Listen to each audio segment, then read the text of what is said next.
man was walking in the woods one day when he saw a bear out of the corner of his eye. He stopped, said a silent prayer. God, I know you can do all things. Will you please make this bear a fellow Christian? The bear caught up to the man, placed his paw on the man's shoulder, and said, Brother, will you pray with me? Dear God, for this meal that I am about to receive, make me truly thankful. This is The Christian Bear with Dr. Ben Hilsman.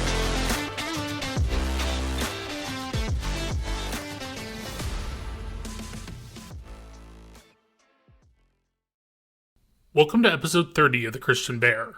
I'm your host, Dr. Ben Hilskamp. Today we welcome Dylan Hummel to the podcast. A native of the Pacific Northwest, Dylan has spent his life playing sports, with lacrosse becoming his clear passion. Dylan played 2 years of varsity lacrosse at Rosemont College in Pennsylvania before turning to coaching.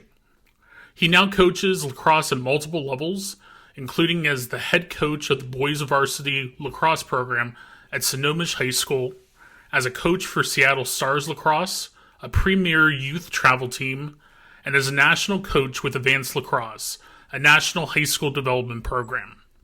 Dylan founded and owns High Impact Training, where he offers one-on-one and small group training for lacrosse players of all ages. Okay. Well, Dylan, thank you again for being on this episode of The Christian Bear. To get us started with a very easy question, what do you believe? I think that's about as open-ended as a question could probably get. But I think that, to sum up a lot of who I am and what I believe is, I think that, I think kindness and positivity are more of a necessity in this world than we value it to be. I think that it's easy to find negativity in things.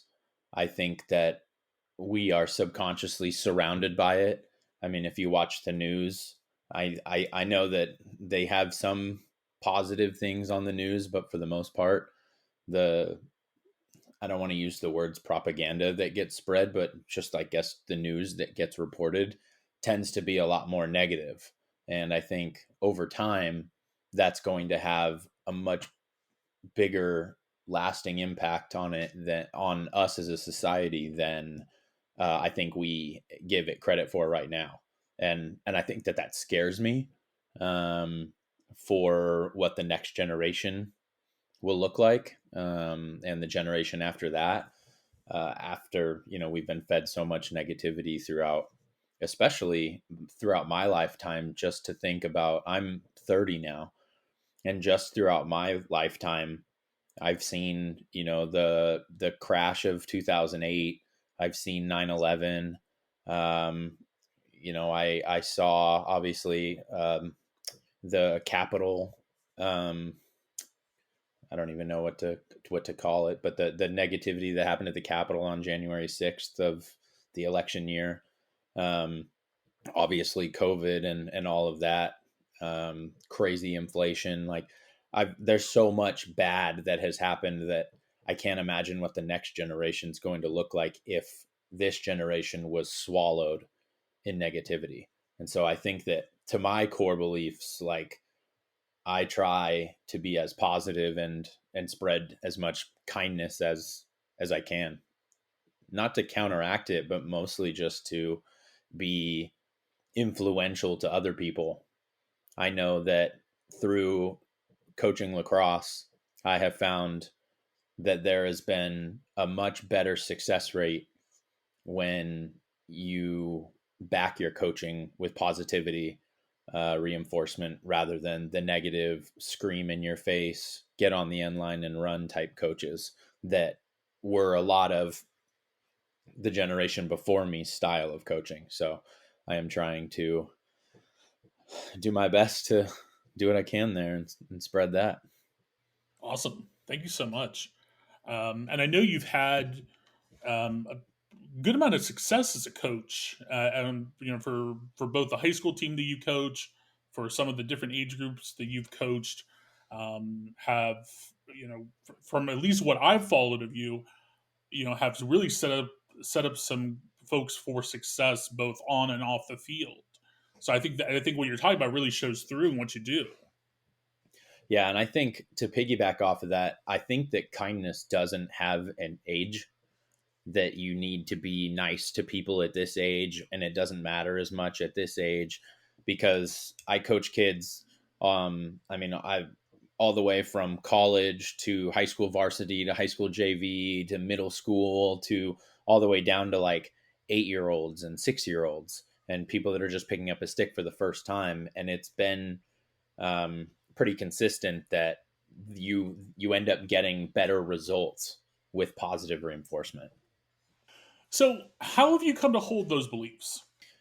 I think short answer is kind of ironic because my mother's name is Joy, and she very much embodies that word. It was funny. I made a joke to my friends this weekend um, that we were talking about my mom, and it was like, well, if you ever want to get her a present, she just needs anything that says the word joy, which happens, which is all over the place. All sorts of house decorative things say joy or enjoy, and so if you go to her house, she's surrounded herself with positive words, um, with all of her word art and stuff like that. So I definitely find myself striving to kind of create that environment for myself because I've seen what that's done with my mom. My mom has been a early childhood development specialist for 30 years. She was a high school mom. She was 16 and pregnant with me. And so we kind of grew up together. And now she's, able to kind of spread her positivity to the world. And hers goes without ages too, despite the fact that she works with 0 to 5 mostly, or 0 to 7 mostly. But I would say a lot of that comes from, growing up with her and and, kind of having a little bit of a broken family background and divorce and visitation things with me and my brothers and stuff like that. And despite watching her career crumble, like getting her dream career, watching it crumble, watching her work these other jobs, and then kind of building back up to like, here she is back where she started, where she belongs. And I think that definitely helps create that. So I'd say for sure that she's definitely the main inspiration there. Awesome. So you've started to touch on this third question already, but has any experience made you question your beliefs? And did your beliefs change? And if so, how? Yeah, I think that every day kind of tests your beliefs. When when you want to be positive and bring joy to other people, and there's so many other things that surround them that counteract that. I think that it's a challenge every single day to accomplish that, and to put a smile on someone's face despite whatever kind of hardships they're going through. And then on top of that, watching my mom go through her hardships made me question it. But then on top of that, as I grew up, I went through all sorts of my own hardships, um and yeah, I think that it's really hard to find light when you're stuck in a dark place sometimes. But sometimes that's when you know that's when you find you really kind of dig deep, and you find like who you really are. And I found that I was the light to my own darkness. That's awesome. Thank you. So if you had looking at all your beliefs, if you had to boil them down to one core fundamental belief, what would that belief be and why?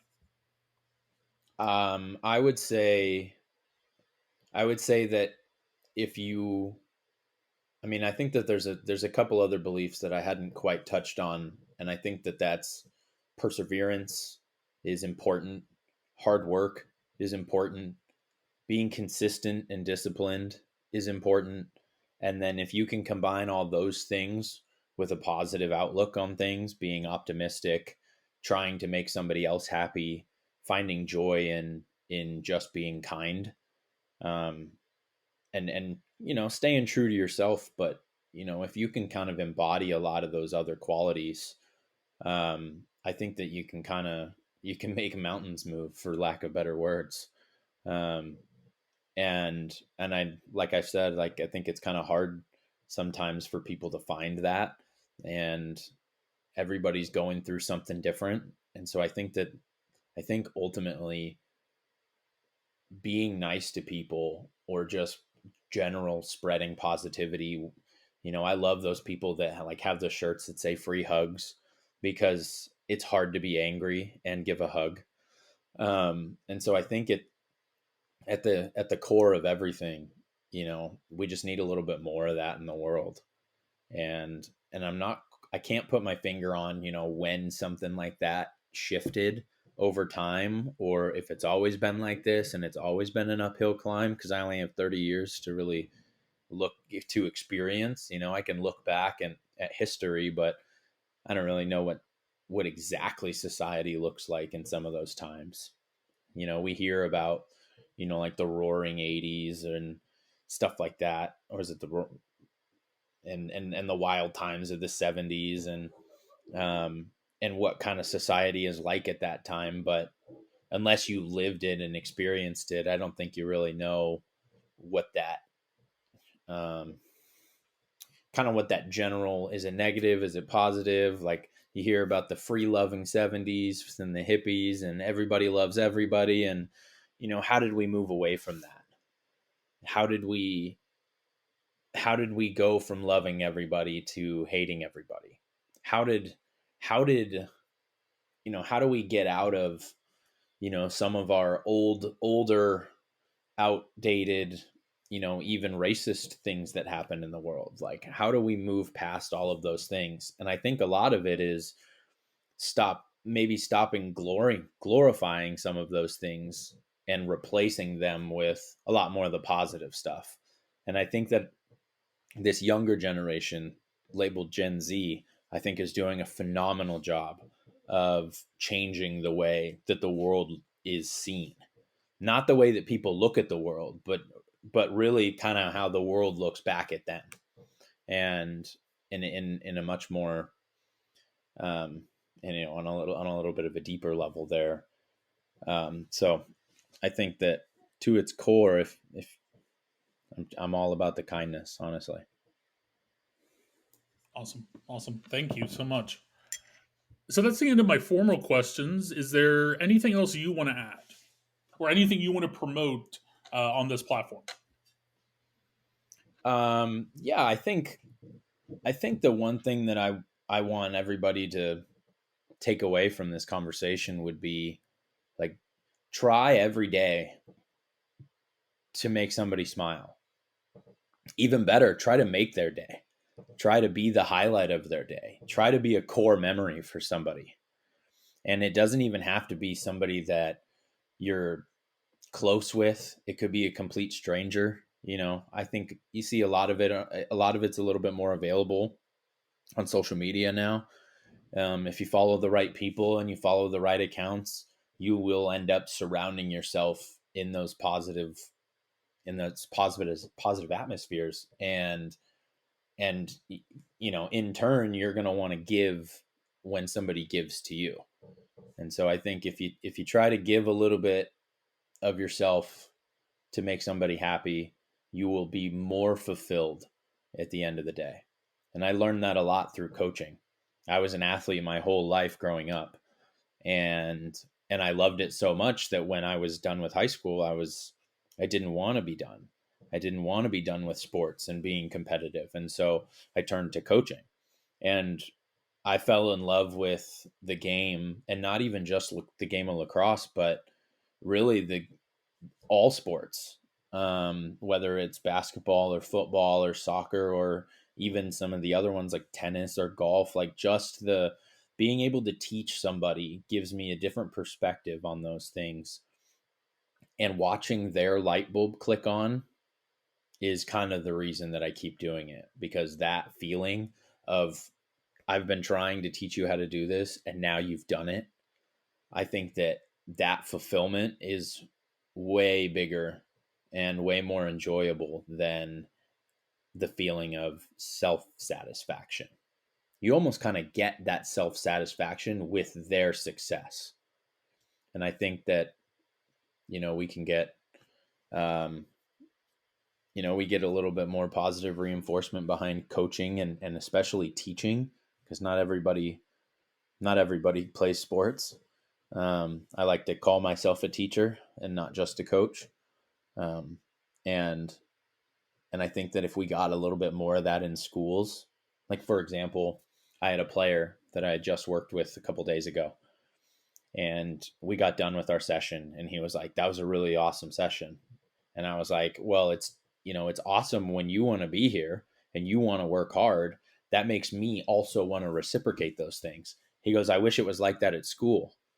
My teacher told me today, kind of like they didn't even want to be there. They were there to get paid."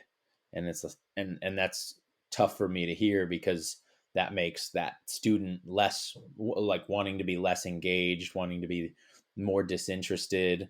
And I remember learning a lot. And when you learn, you take in, new information, you grow as a person.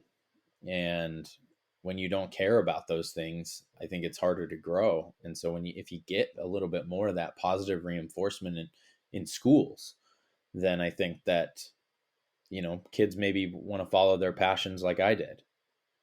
I wanted to do sports. I didn't like school academically as much as I loved the learning aspect, but as a coach now, um, I'm just a teacher, and I love it, and it allowed me to follow my passion of wanting to teach, but wanting to teach sports. And I've now turned that into a career. I train kids privately in group sessions and individual sessions, year round. I coach on a travel program in the summer and the falls. I coach on a national team travel team, where we take all the best kids on the West Coast and travel all around the country to play. I do that in the summer and the fall. I get a chance to impact more of my local up in Snohomish, with my high school varsity and JV team, getting a chance to teach those kids how to be positive influences to younger generations by taking the high schoolers and bringing them down to the youth practices and giving them a chance to teach the things that they have been taught, when it comes to the game of lacrosse. But a lot of that is just kind of building relationships and influencing the next generation in a positive way. If I can influence my players positively with the style of coaching that I have, I hope that they end up teaching in a positive way to the next generation and giving them that opportunity for both parties to grow, both the younger kid and the older kid getting the chance to work together. So just kind of building up positive influence around, I think, is something I really want to help promote. And I really like, Dylan, how you basically just said not only your kind of philosophy for teaching and coaching, which I definitely resonate with, but also how you're passing that on to how you're teaching your high school players to then teach other people, which I think is a skill that it's one of those soft skills that's really hard to teach out of a book, but you're giving those players, those guys, a a way of hopefully then modeling how they're going to be teachers, trainers, what in whatever career they end up in and whatever environment they end up in. And again, that's something that you only can learn really from someone who is already doing it. So Yeah. totally resonates with Yeah. me, Yeah. and I've seen you do that as well. Um, when at least in theory, at least in actuality, you were a player. But I mean, let's not mince anything here. You were coaching just as much then as you were playing, just without the official Yeah. title. Yeah. And to have that kind of freedom when I got to college, being an older guy, getting a chance to, I'm in my mid 20s when I start my freshman year, and getting a chance to kind of like play that big brother role and role model for some of my teammates that were vulnerable, fresh out of high school, maybe a little rebellious, maybe a little bit like, this is my first independence that I've ever had. And just kind of making sure that, I wanted those guys to be able to experience college just like everybody else, and building those core memories while not ruining who they are as a person, and making sure they don't go down the wrong path. And to this day, I still have very close relationships with a lot of those guys from 5 years ago, and to see where they started and where they've come makes that so unbelievably rewarding for the short time that I was able to spend in the Philadelphia area. Totally. Well, Dylan, thank you again so much for being on this episode of The Christian Bear. I really appreciate it. I know our listeners will as well.